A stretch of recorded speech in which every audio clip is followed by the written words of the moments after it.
रामकृष्ण हरी माऊली। नमामि सद्गुरुं शांतं सच्चिदानंद विग्रहं पूर्ण ब्रह्म परानंदम मीशम आनंदी वल्लभम।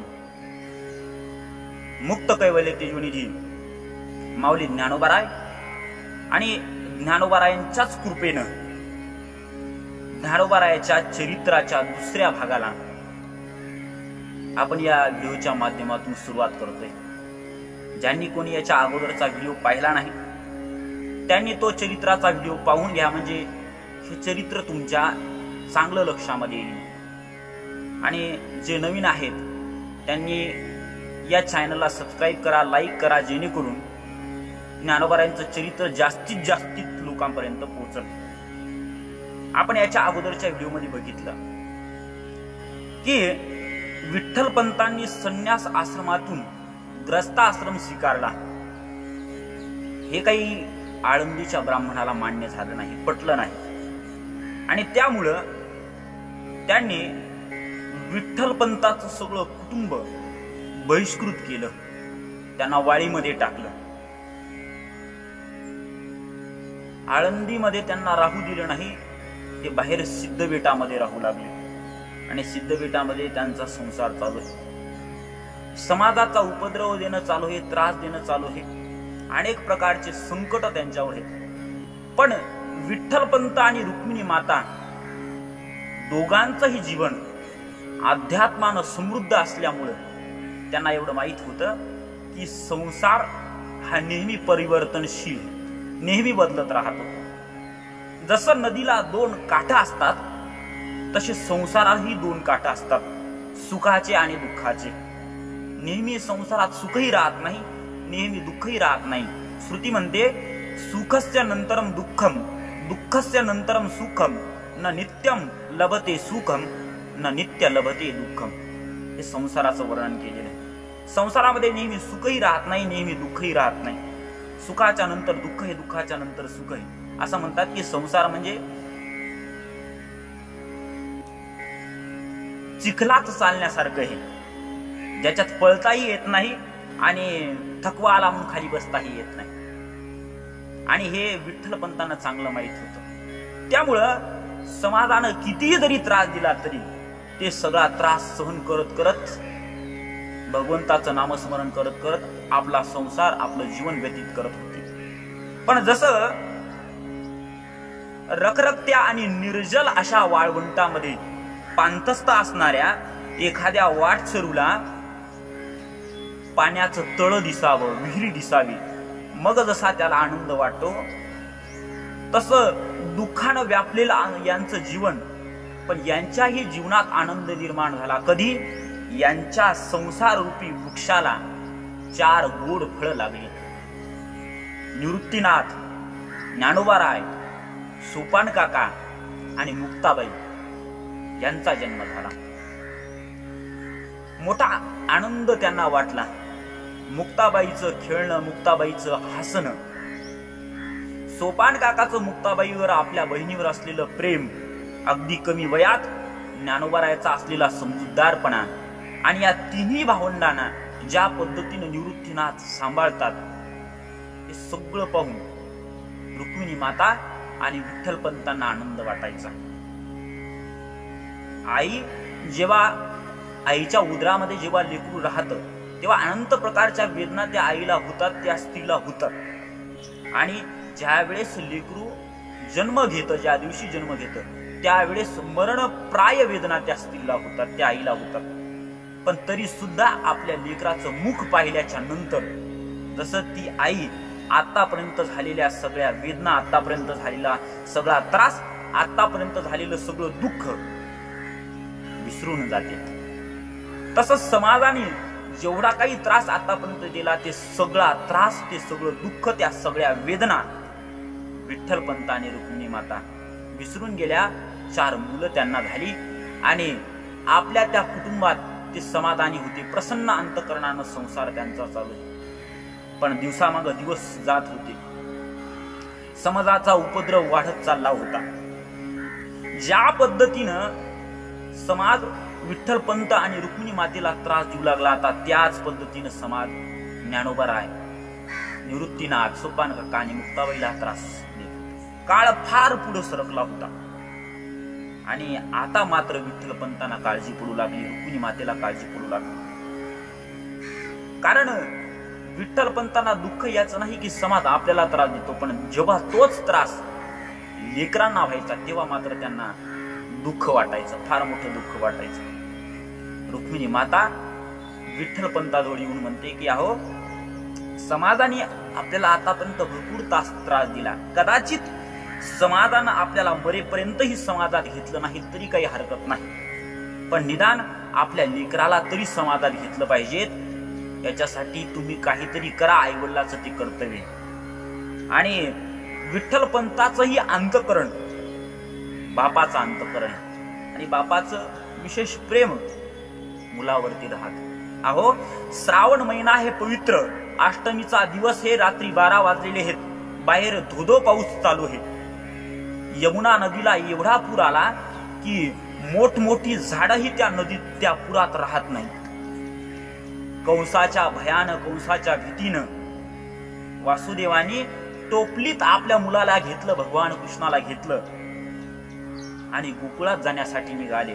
अथांग पूर त्या यमुनेला आलेला आहे, पण त्या बापानं एका क्षणाचाही विचार केला नाही आणि त्या यमुनेच्या पात्रामध्ये ती शिरली आपल्या मुलाला घेऊन. का? कारण की जर आपण इथं त्या ठिकाणी मथुरेमध्ये जर भगवान कृष्णाला ठेवलं तर हा कंस यालाही मारल्याशिवाय राहणार नाही. त्यामुळं आपल्या देहाचा विचार न करता, आपल्या जीवाचा विचार न करता वासुदेव त्या पाण्यामध्ये शिरले. बापाचं वर्णन करत असताना वैभव जोशी नावाचे एक कवी आहेत, त्यांनी फार सुंदर अक्षरांची आणि शब्दांची रचना केलेली आहे. त्यांची एक कविता आहे, त्या कवितेतलं शेवटचे कडवे असे आहेत पहा. बापाचा आपल्या मुलाबद्दल असलेला संघर्ष ते सांगतात की कोण जगतो घेऊन श्वासात लाखो वादळे. ते म्हणतात, कोण जगतो घेऊन श्वासात लाखो वादळे, कोण मरतो आपल्यासाठी कुणाला नाही कळे. घेऊनी वरदान आपण शाप व्हावे लागते, बाप समजण्यासाठी आधी बाप व्हावे लागते. अशी फार सुंदर त्यांची कविता आहे.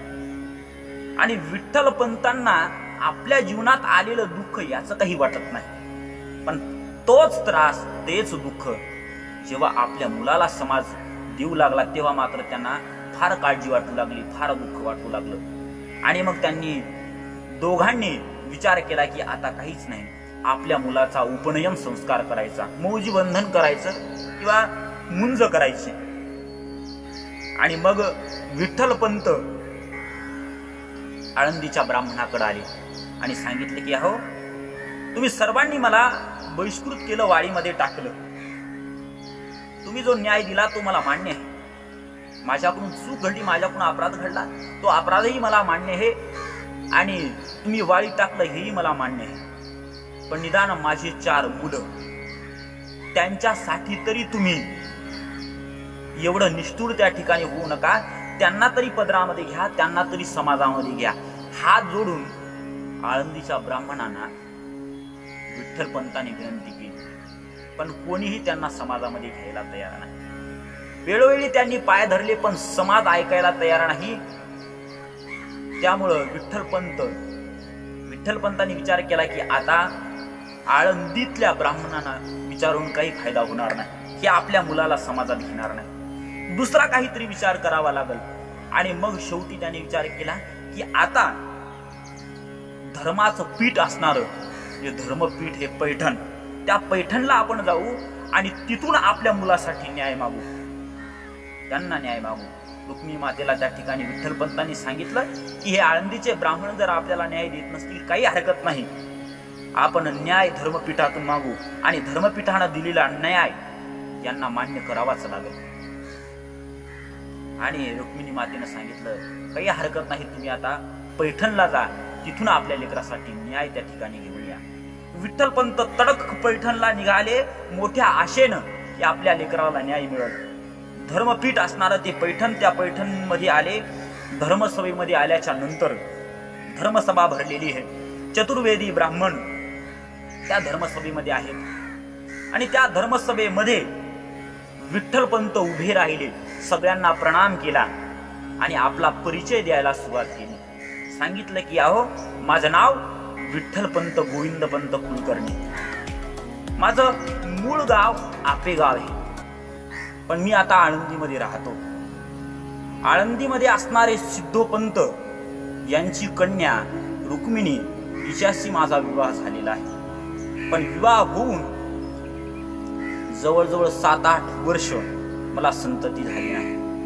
त्यामुळं संसाराला कंटाळून मी संन्यास आश्रम घेतला, संन्यास घेतला. काशीला जाऊन श्रीपाद स्वामी यांच्याकडे संन्यासाची दीक्षा घेतली आणि संन्यास धारण केला. पण हे माझ्या गुरुला आवडलं नाही आणि माझ्या गुरुनी जेव्हा माझ्या गुरुला कळालं की मी संसारी आहे, त्यावेळेस माझ्या गुरुनी त्या ठिकाणी मला आज्ञा दिली की बाबा, तुझी पत्नी तुझी वाट पाहते, मी तुला आज्ञा करतो की परत जाय आणि गृहस्थाश्रम धारण कर. आणि माझ्या गुरुची आज्ञा हीच देवाची आज्ञा समजून, शास्त्राची आज्ञा समजून मी आळंदीमध्ये परत दाखल झालो. पण हे आळंदीच्या ब्राह्मणाला पटलं नाही. त्यांनी माझ्या कुटुंबाला बहिष्कृत केलं, समाजाच्या बाहेर टाकून दिलं. आम्हाला विहिरीवर पाणी भरण्याची परवानगी नाही, इंद्रायणीत स्नान करण्याची परवानगी नाही, कोणाशी बोलण्याची परवानगी नाही, आळंदीमध्ये प्रवेश करण्याची परवानगी नाही. मी माझ्यासाठी न्याय मागायला आलो नाही. कदाचित मी चूक केली असेल, पण मला संसार सुरू झाल्याच्या नंतर 4 गुणी मुलं त्या ठिकाणी झालेली आहेत. त्या 4 मुलासाठी मी या धर्मपीठामध्ये, या धर्मसभेमध्ये तुमच्या समोर मोठ्या आशेनं न्याय मागण्यासाठी आले. हात जोडून विठ्ठलपंतांनी विनंती केली की तुम्ही मला न्याय द्या. या धर्मपीठातले ब्राह्मण 10 मिनिटं थांबले, विचार केला, शास्त्र धुंडाळली आणि निष्ठुर असणाऱ्या त्या ब्राह्मणांनी निर्णय दिला. त्यांनी सांगितलं की विठ्ठलपंत, तुम्ही सामान्य चूक केली नाही, तुम्ही स्वतःच विचार करा की चूक तेव्हा चूक ठरते जेव्हा ती एकदा केली जाते. जर तुमचं मन अगोदर पासून विरक्त होतं, अगोदरच जर तुमच्या अंतःकरणात वैराग्य होतं, तर तुम्हाला विवाह करण्याची आवश्यकता नव्हती. पण तुम्ही ही पहिली चूक केली. पण काही हरकत नाही, विवाह केल्याच्या नंतर पुन्हा संन्यास आश्रम स्वीकारण्याची अजिबातच आवश्यकता नव्हती. पण तुम्ही तेही केलं, ही दुसरी चूक केली आणि विवाह केला, संन्यास आश्रम स्वीकारला. संन्यास आश्रम स्वीकारून परत गृहस्थ आश्रम स्वीकारण्याची अजिबात गरज नव्हती. तुम्ही तीही चूक केली आणि एकच चूक 3दा जर केली तर ती चूक राहत नाही. तो अपराध होत असतो, तो गुन्हा होत असतो आणि गुन्हा माफ केला जात नाही, गुन्ह्याची शिक्षा भोगावी लागते. त्यामुळं तुम्हाला जर वाटत असेल की तुमच्या कुटुंबाला समाजानं समाजात घ्यावं, तर हे पैठणचं धर्मपीठ आणि या धर्मपीठावर बसणारे आम्ही सगळे न्याय करणारे न्यायकर्ते तुम्हाला एकच शिक्षा सुनावतो, एकमतानं अंतिम शिक्षा. तुम्हाला देहांत प्रायश्चित्त घ्यावं लागेल. तुम्ही देहांत प्रायश्चित्त जर घेतलं तरच तुमच्या कुटुंबाला समाजात येण्याची संधी दिल्या जाईल, अन्यथा दिली जाणार नाही. निष्ठुर असणाऱ्या त्या धर्मपीठातील लोकांनी असा न्याय विठ्ठलपंतांना दिला, देहांत प्रायश्चित्त.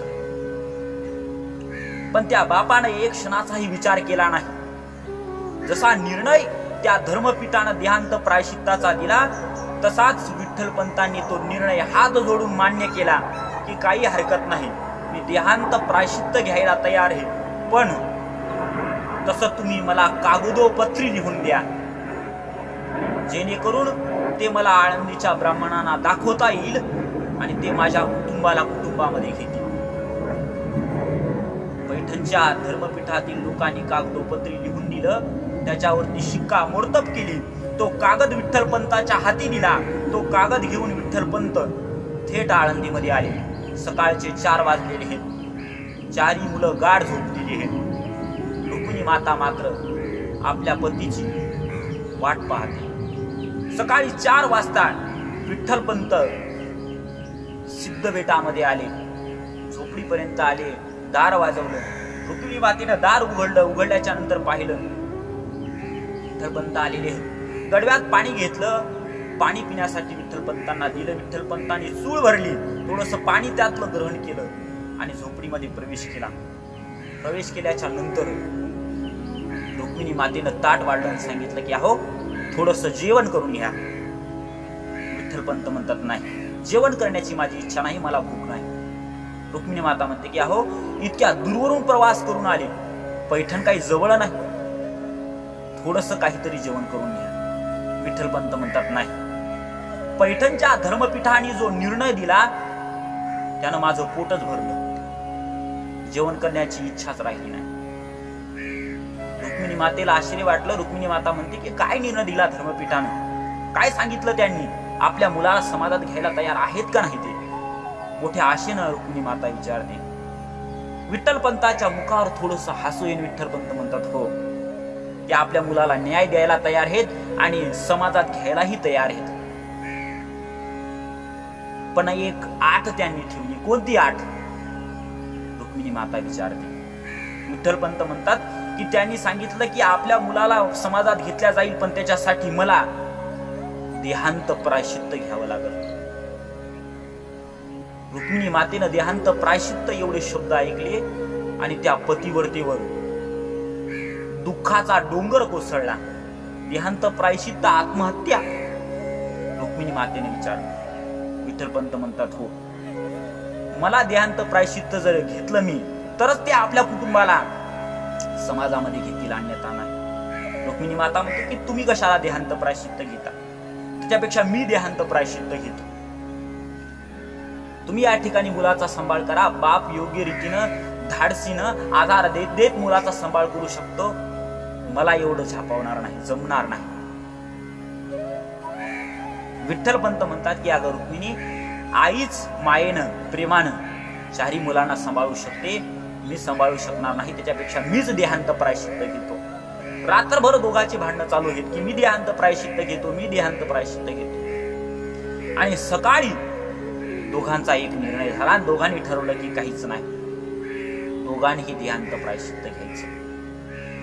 आता तो शेवटचा दिवस होता. सकाळ झाली आणि रुक्मिणी मातेनं ठरलं की आपल्याला जायचंच आहे. पण जाता जाता ज्ञानोबाराय, मुक्ताबाई या दोघांनाही पुरणपोळी त्या ठिकाणी फार आवडते. आणि आता आपण गेल्याच्या नंतर यांना पुरणपोळी कोणी देईल असं वाटत नाही. समाज कदाचित घेईल, पण पुरणपोळीचा त्या ठिकाणी यांना देईल कोणी असं वाटत नाही. म्हणून यांच्यासाठी जाता जाता पुरणपोळी करावी अशी रुक्मिणी मातेची इच्छा अंतकरणामध्ये निर्माण झाली. सकाळ झाली. 4ही भावंड जेव्हा उठली तेव्हा रुक्मिणी मातेनं 4ही भावंडाला सांगितलं की बाबा, आज माझी इच्छा आहे की तुम्हाला पुरणपोळीचं जेवण द्यायचं आणि त्याच्यासाठी एकट्यानं हे सगळा स्वयंपाक करणं होणार नाही. तुम्ही 4ही भावंड मला मदत करा. आणि मोठ्या आनंदानं 4ही भावंड मदत करायला तयार झाली. पुढं काय होणार होतं चारांनाही 4ही भावंडाला ज्ञान नाही. आणि स्वयंपाक सुरू झाला. पुरणपोळीचं जेवण बनवल्या गेलं. 4ही लेकरं जेवण करण्यासाठी बसलेली आहेत. ताट वाढल्या गेलेली आहेत. रुक्मिणी मातेच्या डोळ्यामध्ये असेल पण एवढं दुःख सगळं अंतकरणामध्ये लपून ती 4ही भावंडांना वाढते. निवृत्तीनाथाकडे पाहिजे, ज्ञानोबारायकडे पाहते. सामान्य मुलं नाहीत, सूर्यासारखी तेजस्वी मुलं आहेत. आणि अंतकरणात विचार करते की काय या मुलांचं पाप असेल जे आमच्या उदरी जन्माला आले. जन्माला आले तेव्हापासून आम्ही कोणत्याही प्रकारचं सुख या 4 मुलांना देऊ शकलो नाही, काही देऊ शकलो नाही. दुःखच जसं आमच्या जीवनात होतं तसं यांच्याही जीवनात दुःखच भरलेलं आहे. आणि असं म्हणत म्हणत अंतःकरणात विचार करत करत 4ही भावंडांना वाढू लागले. निवृत्तीनाथांना वाढते, ज्ञानोबारायकडे पाहते आणि एक घास त्या ज्ञानोबारायच्या ताटातला मोडते आणि ज्ञानोबारायच्या तोंडामध्ये घालते. डोळ्यामध्ये आसू आहे. एक घास सोपान काकाच्या तोंडामध्ये घालते. मुक्ताबाई अगदी लहान आहे, तिला बोलताही येत नाही, एवढी लहान. आणि त्या मुक्ताबाईकडे पाहते, तिच्या डोक्यावरून हात फिरवते, पाठीवरून हात फिरवते, तिला मांडीवर घेते आणि तिला घास भरवते. रुक्मिणी माता अंतःकरणात फार मोठं दुःख आहे, डोळ्यात सारखे आसू आहेत. आणि त्या ठिकाणी निवृत्तीनाथाला रुक्मिणी माता सांगायला लागते की बाबा, ज्ञानोबाराय, सोपान काका आणि मुक्ताबाई या 3 भावंडांना सांभाळण्याची जबाबदारी तुझी. मुक्ताबाई मोठी हट्टी आहे, तिला जे पाहिजे ते पाहिजे. तिनं ते तुझ्याकडे काही जर मागितलं तर तू त्या ठिकाणी नाही म्हणू नको, रागावू नको, तिच्यावर क्रोध करू नको. सोपानाला सांभाळून घे, ज्ञानोबारायला सांभाळून घे. निवृत्तीनाथांना समजायला लागले. ज्ञानोबारायलाही त्या ठिकाणी समजूत रुक्मिणी मातेनं घातली. आपली आई आज असं का बोलते 4ही भावंडाला कळत नाही. सगळ्यांची जेवण त्या ठिकाणी आटपली. आटपल्याच्या नंतर संध्याकाळी गप्पा गोष्टी केल्या आणि अंथरूण टाकल्यावर 4ही भावंड झोपली गेलेली. मुक्ताबाईला कवटाळून रुक्मिणी माता झोपलेली. झोपलेली म्हणजे झोप काय आली नाही तिला, जागीच रुक्मिणी माता की आता ही शेवटची रात्र आहे. विठ्ठलपंत बाजूला झोपलेले आहे. सगळ्या भावंडाला टकामका पाहते रुक्मिणी माता. आणि रात्रीचे 12 वाजले. विठ्ठलपंत जागी झाले, उठले आणि विठ्ठलपंत ताटीच्या बाहेर निघले. रुक्मिणीला आवाज दिला की रुक्मिणी चाल, आपल्याला देहांत प्रायश्चित्त घ्यावं लागेल. आपण जर देहांत प्रायश्चित्त घेतलं नाही तर हा समाज जसा आपल्याशी निष्ठुर वागला तसा आपल्या मुलाशीही निष्ठुर वागल, मुलांनाही न्याय मिळणार नाही. म्हणून सांगतो चाल, देहांत प्रायश्चित्त घ्यावं लागेल. पण रुक्मिणी मातेला जाण्याची कशीच इच्छा नाही. आपल्या मुलाकडे पाहते, मुक्ताबाईकडे पाहते आणि विचार करते की मुक्ताबाई एवढी लहान, आपण गेल्याच्या नंतर यांना कोण सांभाळल? ज्ञानोबाराय, सोपान काका, कोण या लेकरांना सांभाळल? अगोदर समाज यांना जवळ करायला तयार नाही, बोलायला तयार नाही, आपण गेल्याच्या नंतर यांचा कोण आधार? आणि मुक्ताबाईकडे पाहत डोळ्यामध्ये आसू रडते. विठ्ठलपंतांनी हे पाहिलं. विठ्ठलपंतांनी सांगितलं की रुक्मिणी, जर तुझी इच्छा नाही येण्याची तरी काय हरकत नाही, मी देहांत प्रायश्चित्त घेतो. तुला थांबायचं असलं तर थांब, पण मला जावंच लागेल. असं त्याने ठिकाणी रुक्मिणी मातेनं म्हटलं, या विठ्ठलपंतांनी म्हटलं. आणि असं विठ्ठलपंतांनी म्हटल्याच्या नंतर त्या पतिव्रतेनं एक क्षणाचाही विचार केला नाही. आपल्या बुद्धीतली सगळी माया झटकून टाकली, फेकून दिली आणि मुक्ताबाईच्या अंथरुणावरून उठली आणि ताटीच्या बाहेर पडली देहांत प्रायश्चित्त घेण्यासाठी. पण आईचं अंतःकरण हे प्रेम इतक्या लवकर जायचं नाही. पुन्हा पुन्हा पुन्हा पुन्हा परत त्या दिशेनं त्या ताटीकडे पाहते, मुक्ताबाईकडे पाहते, ज्ञानोबारायकडे पाहते, निवृत्तीनाथाकडे पाहते, सोपान काकाकडे पाहते. आणि शेवटी विठ्ठलपंतासोबत रुक्मिणी माता त्या ठिकाणी इंद्रायणीच्या तीरावर आली. इंद्रायणीवर आल्याच्या नंतर दोघांनीही सिद्धेश्वराला हात जोडले, सांगितलं की बाबा, आमच्या प्रारब्धामध्ये आतापर्यंत अनेक प्रकारची संकट आली, अनेक प्रकारचे दुःख आले. पण आमच्या प्रारब्धामध्ये आलेली सगळी दुःख आम्ही जशी जशी दुःख आली ती सगळी भोगली. कारण आम्हाला माहित होतं की कर्माची गती कोणालाही तोडता येत नाही. जसं माणसाचं कर्म असतं, जसं प्रारब्ध असतं, तसं माणसाला भोगावंच लागतं. त्यामुळे जे काही दुःख, जे काही प्रारब्ध आमच्या जीवनामध्ये आलं ते आम्ही आतापर्यंत भोगलं. कधी तुझ्याकडे काही तक्रार केली नाही किंवा काही मागणी केली नाही. पण आता मात्र जाता जाता एक मागणी तुझ्याकडे करतो. आम्ही आतापर्यंत काही मागितलं नाही, मागणं आमचा स्वभाव नाही. रात्रंदिवस तुझी भक्ती करत राहिलो, पण जाता जाता एक मागणी त्या ठिकाणी करतो की समाजानं, धर्मपीठानं जो दिलेला निर्णय हे देहांत प्रायश्चित्ताचा, तो देहांत प्रायश्चित्त घेण्यासाठी आम्ही आलो. आम्ही देहांत प्रायश्चित्त घेतल्याच्या नंतर आता आमच्या 4 मुलांना सांभाळण्याची जबाबदारी आम्ही तुझ्यावर सांभाळतो, तुझ्यावर त्या ठिकाणी टाकतो. तू आमच्या 4 मुलांचं संगोपन कर, अशी सिद्धेश्वराला प्रार्थना केली. आणि त्या इंद्रायणीच्या डोहात त्या ठिकाणी उडी मारली. दोघांनी देहांत प्रायश्चित्त घेतलं. पण इकडं सकाळी जेव्हा निवृत्तीनाथ जागे झाले आणि पाहतात तर आईही दिसत नाही, बाबाही दिसत नाही.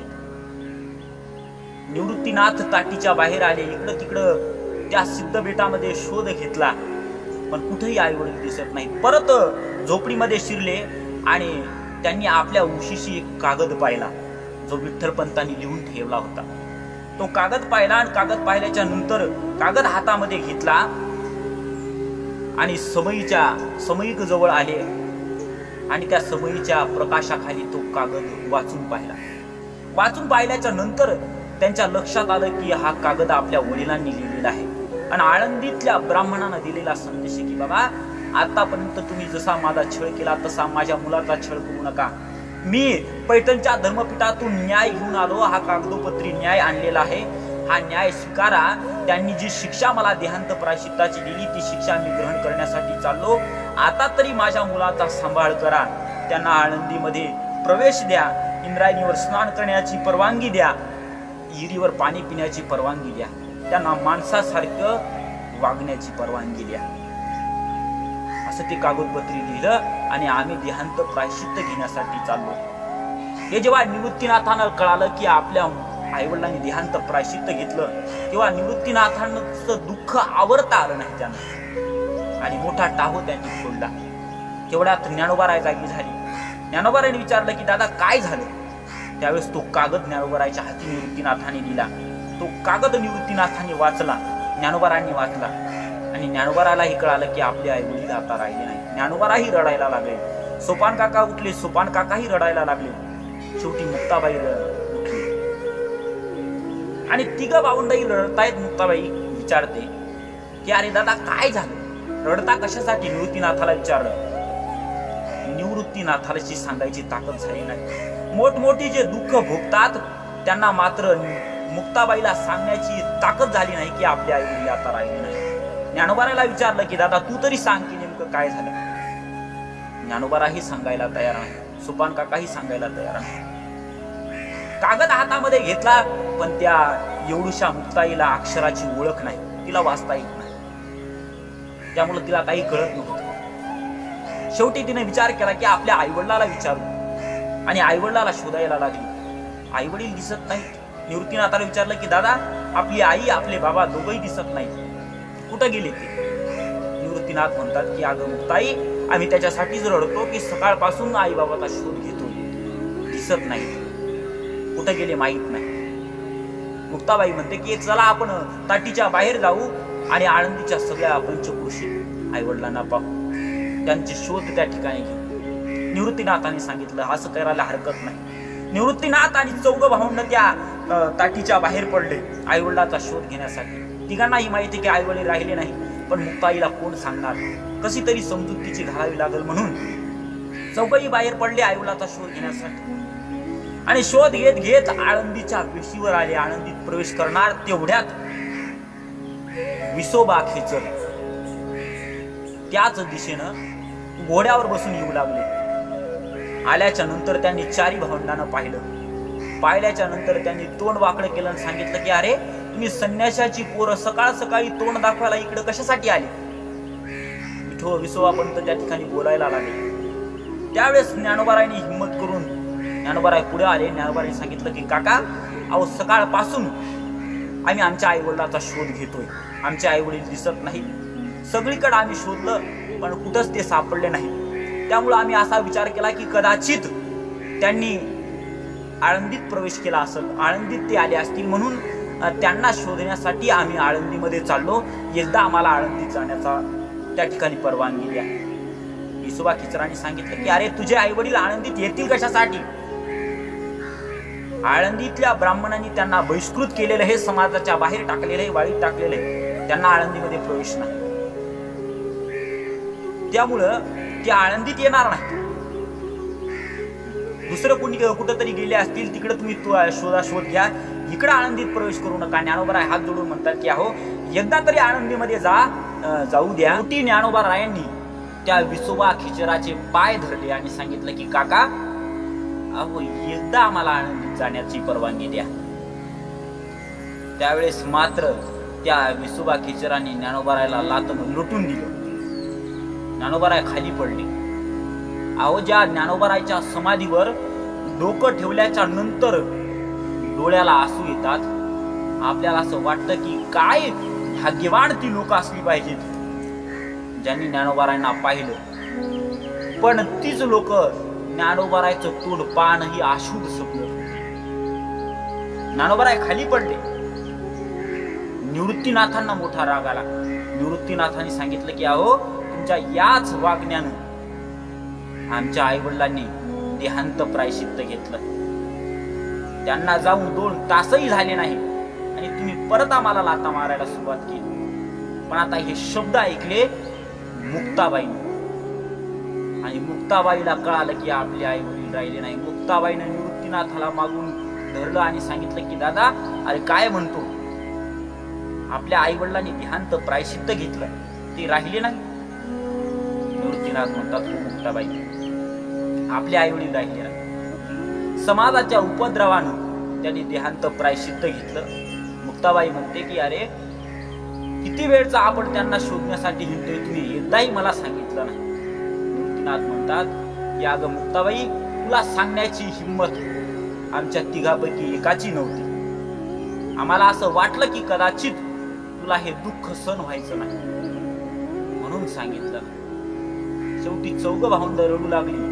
पण आळंदीत मात्र त्यांना प्रवेश मिळाला नाही. परत वापस आली सिद्धपीठामध्ये आणि आपल्या झोपडीमध्ये आली. 4ही आपल्या आई वडिलांच्या जाण्याचं दुःख करतायत.